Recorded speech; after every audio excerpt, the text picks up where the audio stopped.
Welcome. This is a recorded session of the Post-Quantum Cryptography Conference of the PKI Consortium, which took place in Kuala Lumpur, Malaysia. This conference is made possible through the support of the PKI Consortium Post-Quantum Cryptography Working Group and our sponsors SSL.com, Entrust, Keyfactor, HID, and Crypto4A. And with exceptional organizational support from SSL.com, Keyfactor, Logius, POS Digicert, Baker Tilly, MSC Trustgate, and Digitoris. Join the discussion. Join the PKI Consortium. Go to pkic.org/join. To start off first, I'm going to talk a little bit about the USIM card. This is a very fundamental part of mobile networks. The USIM contains the user identity, and in order to do that, it has got secret keys that are shared with the network, and it's stored in the SIM card as well.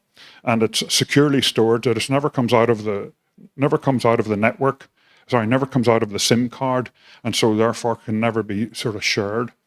There were some cracks on the old original GSMA SIM card, but I think nowadays that's not possible because it changed the algorithm.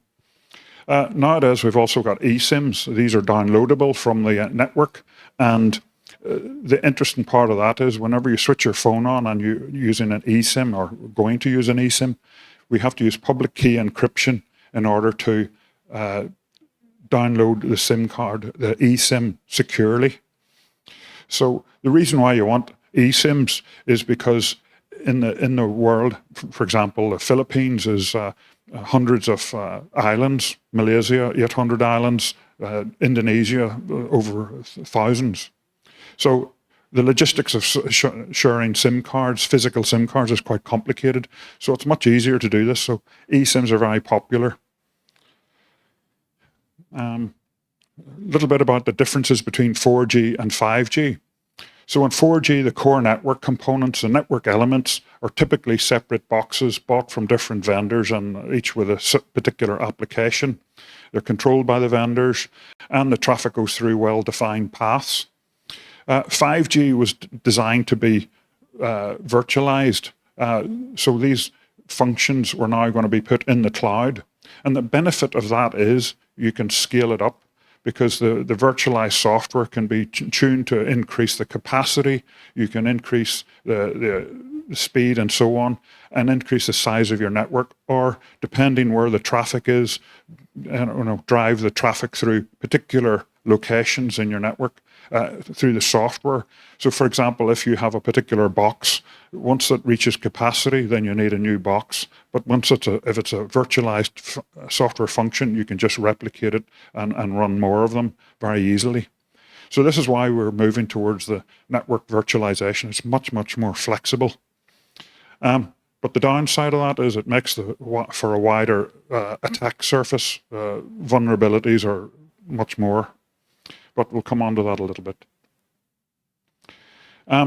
The most useful document, what I'm going to talk about, is 3GPP. It's a TS33501, the security architecture. And it's a long document, and so I'm not going to speak about it all, but some of the things are key here. So the 5G core is disaggregated. What that means, it can be running across different clouds. These can be private or public clouds. As I show here, the user applications and the provider applications, for example, your email could be in the application stratum, it's called, and that could be on clouds all over the place. And then you have the actual network. So you've got the serving network, the SN, and the home network, and the mobile equipment with its USIM. The 3GPP-AN is the access network. That represents all of these base stations, the thousands of base stations you have in your network, all providing coverage. So as you can see, the mobile equipment talks to the USIM, it gets the keys, negotiates the keys, and then is able to talk to the core network, or the serving network, to the home network. And this is one of the complexities of 5G. So In 5G, we have a key hierarchy. In the SIM, on the right side of the diagram, we have the K key, which is also in the network, the UDM, the Universal Data Management System. And the key is used for symmetric encryption between the two. It's not used directly, as it derives more keys that are then used for the encryption of the radio interface, the interface between the base station and the core network, and as you can see, many others for authentication and just reliability of the systems. So as you can see, there's quite many keys and they're all derived. They're constantly changing. They can be ordered to change from the network as well. The only time a key is not used if you make an emergency call and you're roaming. So this is something, potentially a security problem. At the bottom, we have the N3 IWF interworking function. This is the 3G interworking function, sorry, 3GPP interworking function. And that's used to connect to things like network end-to-end. So for example, through Wi-Fi or satellite services, for example, Starlink, if you're using your mobile to connect to a satellite network. But typically, the ME talks through the GB, which is the G node B. This is the 3G version of a base station. So G node B means it's a 5G one. SUPI is the user identity. It's the subscriber permanent identity. That's what it stands for. It used to be called a IMSI. But now it's SUPI, and whenever it's encrypted and sent over the air, it's converted into the SUPI. It's encrypted using the MNO's public key, and then it's sent through the network, and that way the network knows who you are. So if I go to the next slide, so the key thing is, so when you use the SUPI, your identity is unknown to the visiting network. So what you do is you send it with a home public key and also the routing information so it knows where the home is. So your visited network, your visited public land mobile network knows where to send your identity for authentication. So it goes into the network and will find its way over through the VSEP. These are the edge protection proxies to protect the network from the outside world. So the data is sent through there to your home network, which then authenticates you, creates a new key, and sends it back, and things get moving then. So again, the RAN is the radio access network. This is all the thousands of base stations, so it's only a very small box in this thing. So the user data, whenever you're using your phone for internet and so on, goes through this bottom layer, the user plane, into the data network. This is the internet, and doesn't go into the core network. So the core network is never handling your traffic directly, but it's controlling the way how it's sent through. A lot of this is done by software-defined networking. So the problems that we have in mobile networks, through my career, I've been watching the mobile network, the mobile networks and IT networks sort of combine. And the problem is, as a telecom network, we're finding the IT problems a challenge because we never had those before, because the networks in the past were private. So before the internet, when we had GSM, first of all, we had a mobile phone, but we didn't have internet on it or anything. This picture comes from our security landscape report, and it covers all the different threats going on in the network these days. And you can see there's quite many. We've got human threats, social engineering, challenges to get into the network, find your details, find ways in, and do bad things. We have DDoS attacks, and this is different. So one thing I want to sort of point out is how different mobile networks are compared with any other IT network. So typically in an IT network, in an enterprise situation, you're in control of all the endpoints. But in a mobile network, the operator is not in control of the endpoint. It could be used by a bad actor. So the device has to be very secure. The data in the USIM has to be very secure, so it can't be accessed. And that's one of the challenges, of course. Also, the links that we use are all radio links, so everything is possible to be monitored and listened in on, eavesdropped. So that's sort of the challenge that we have. And how do we do this? We use lots of encryption over the air. So originally in GSM, we had encryption. Prior to that, we had analog systems, and they didn't use encryption, and you could listen in on them with the right equipment. And so there wasn't really much security at all.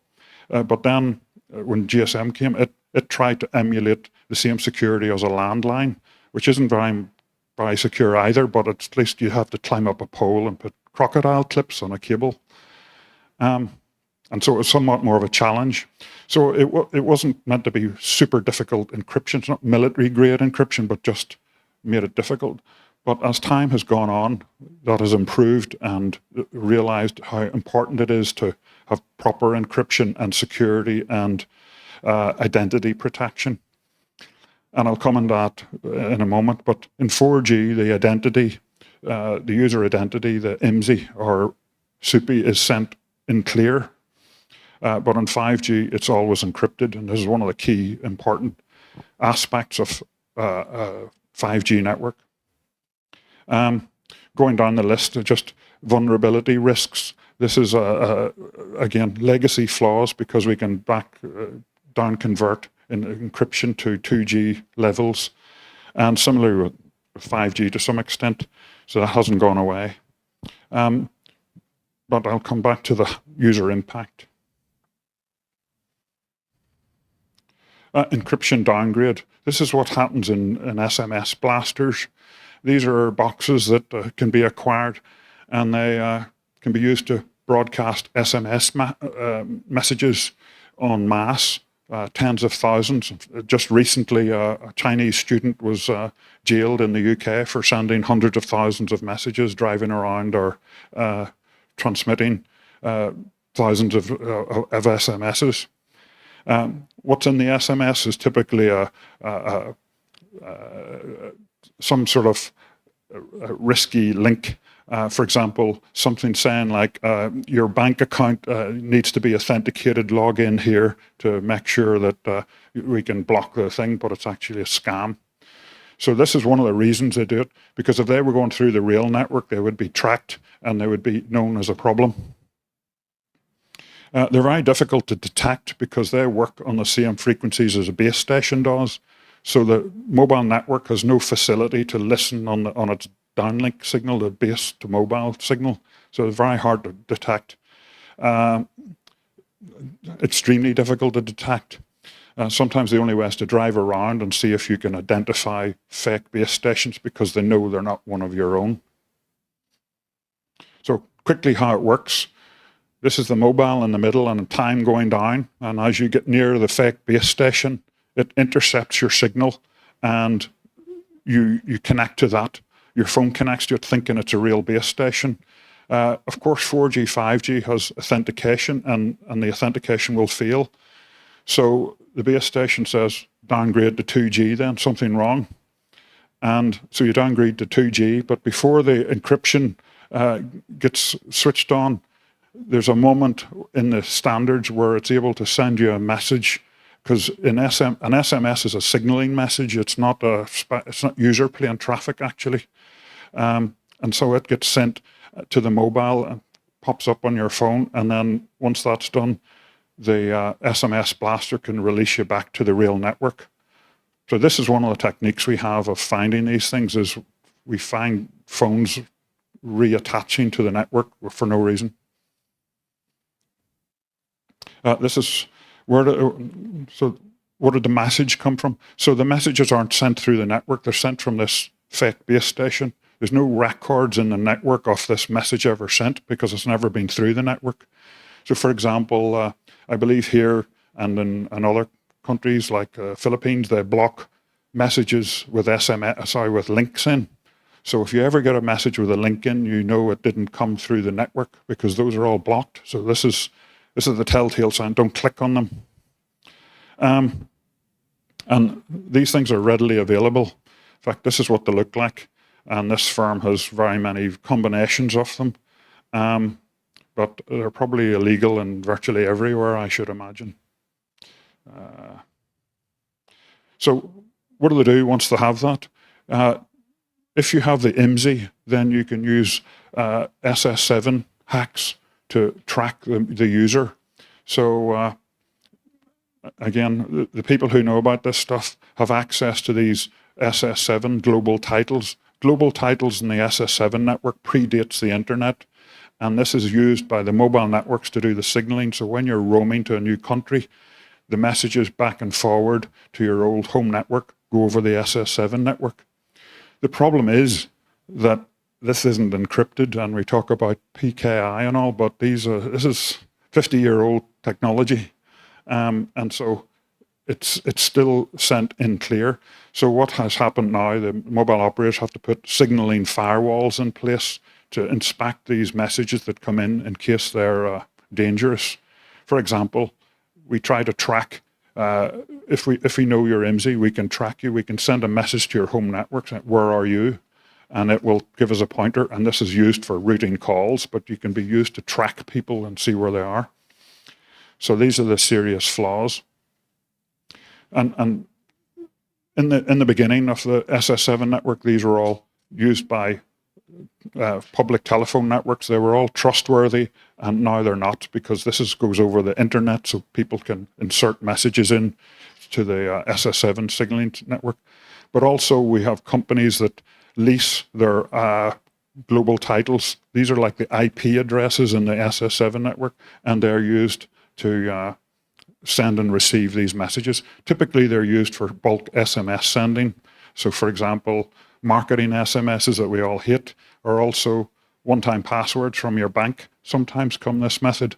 But sometimes these companies are using a resource. They have these global titles and they say, well, let's make some more money.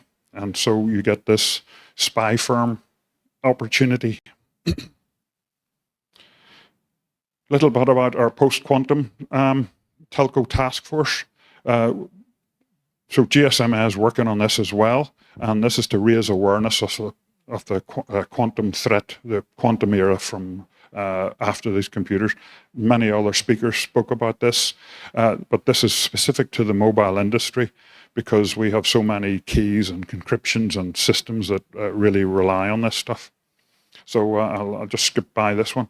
So you can see very many companies, and very many of those are in the telecom space, but of course you've got IBM and very many others that are on different things. So technology providers, regulators even. So we follow what the recommendations that the governments around the world are giving out. We have a link here that we can use to, we try to keep it updated, but if you've ever tried to keep a list updated, you'll find it's very difficult. This is the latest one as of a few days ago, but I'm sure you can find that things have changed on this, or even will soon. So you have to find out for yourself. One of the key documents we have, or sets of documents, is on the link here. We have recommendations for mobile networks, and the recommendations go beyond just mobile networks. They're useful to lots of different industries and relatable to finance and so on. For example, how to just get started. Where do? You get a crypto bill of materials. You scan your network to see which encryption's used. So it's quite some good information, even if you're not a telco there. So lots going on. Again, the threats mentioned by others to telco operators particularly, because typically we deal in traffic in flight, as it were, rather than data that's at rest, for example, on a hard disk or a cloud server. So we deal with it moving. And so it can be captured sometimes while it's moving. And again, as I mentioned, in a mobile network, uniquely, nearly all the traffic goes over the radio interface. So we can't stop people capturing it. And the problems associated with all of those. Of course, to do these would be extremely technically difficult. However, if you're able to reprogram a phone can do all of these decryption things if you get hold of the keys. So this is one of the problems. NIST timelines that we're working with, we're trying to align with these, and this is what our post-quantum task force are working across. So in 5 years, we're going to try to migrate to post-quantum cryptography readiness and make sure we're ready for this transform. So of course, to do that, you need algorithm agility and so on, crypto agility. You need to know that the systems are working, and you need some way of putting them in. So just a little bit of the problems, the challenges we have, for example, in performance. The devices are all battery powered typically. For IoT devices, might be a tracker in a car, which has got no limit of power, but it might be a tracker on a bicycle, which doesn't have power, and so the battery requirements on that are somewhat more constrained. Similarly, CPU time, we have very limited compute and memory. So these are the challenges, and large keys are a bigger problem. So just going on a little bit. So this is how you do the migration, our key recommendations. I won't spend much time on it, but just to say, preparing your organization for the quantum threat. So this is raising awareness, I think, is the key thing at this stage. And then there's plenty of documentation what to do next. So, and then with that, I'll finish up, and this is a link to how to join GSMA's post-quantum task force. And we have Laurie is the chair lady, Luke is the deputy, and Yolanda, she's the GSMA staff that takes to do with this. She's the director of the working groups. Hi. I'm not from a telecom field, but from a banking sector. Sure. Can you briefly tell us what are you working on in the telecom field to like migrate into the PQC ready? Because as I saw your slides, it's mainly about the hardware and the wire stuff. So it's on the physical layer, right? And can you tell us what are you working on? So the post-quantum telco task force has come out with a bunch of guidelines, and it's all to do with the encryption. So for example, creating a crypto bill of materials. So you scan your network to see what uses cryptography and what version it is, when is it going to end of life, when can you upgrade it, and so on. And so that's one of the jobs. We have other things. I don't have a link to the screen, but there's recommendations for telco operators for the quantum thing. But actually, the document itself, of course, specifically for telco operators, but it's got recommendations in there that would be good for other industries, including banking. So it's got a lot of guidelines, a lot of information that would be useful to you. To where do you start? How do you work things out? So I hope that, not just the hardware.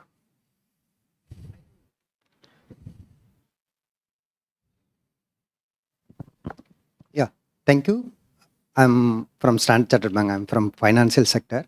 But my question is, see, in terms of the quantum, there is two aspects post-quantum. One is how the encryption is going to break, and what is the mitigation which we are going to do. Mm-hmm. And the second aspect, the research is going towards that teleportation, right? So how this one will impact, and is there anything is going towards that? Yeah, I think that's beyond the scope of what we're doing at the moment. That's probably still in the research labs. But it's basically the current the current encryption, public key encryption, is at risk potentially from quantum computers, and it's how do you mitigate against that is where we're going. Sorry, there's another behind.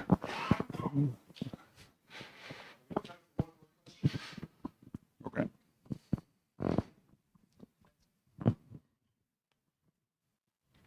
Hi, this is Karthik from AppUX. I am also not from a telecom background, Okay. but in the slides, what you were talking about, like they can when the connection moves from 5G to 4G, 4G to 2G, the level of encryption is down so that they can fake it, right? Yes. So I'm just curious why still we are allowing to do that since it is vulnerable. And the next question is, when we move to post-quantum, I think our existing devices, we have to scrap it. Will we end up there? Not really, because we use symmetric keys which aren't so vulnerable to the public key quantum computer threat. There's public key used in the network, but the devices should be okay for now. And we change those every 2 or 3 years anyway, you see, so that's not a real concern. Sorry, the first part of your question was, why do we allow the downgrade? It's whenever these systems come out, first of all, we have backward compatibility, because you can't just switch to 5G and have everyone switch overnight because of old phones and so on. But this was, in the beginning, the phone does not authenticate the base station. It doesn't check if the base station's a real base station or a real network. And this was taken advantage of by these machines, these fake base stations. They used to be called IMSI catchers, and they only served one purpose. But now they've added the functionality of sending messages as well. So that's actually a relatively new feature. So nobody saw that coming. Some very clever people fighting us. Okay. Well, thank you, Dave. Round of applause for Dave, if I may ask. All right. Dave's here, obviously, for the duration of the conference, so just track him down if you have any additional questions. One thing I may say, I've had the benefit of hanging around the GSMA initiative for several years. Not only is it obviously very relevant to the telecom space, but if you click on the QR code and browse their website, there's just a wealth of information on applying post-quantum cryptography practically across enterprises as well. So I would encourage all of you to take advantage of that.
How do you get to a quantum-safe state?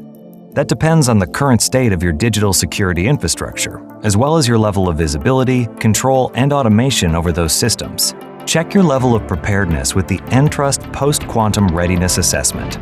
Whether you're already on the path to quantum safe or just beginning your journey, Entrust can equip you with the right knowledge and solutions.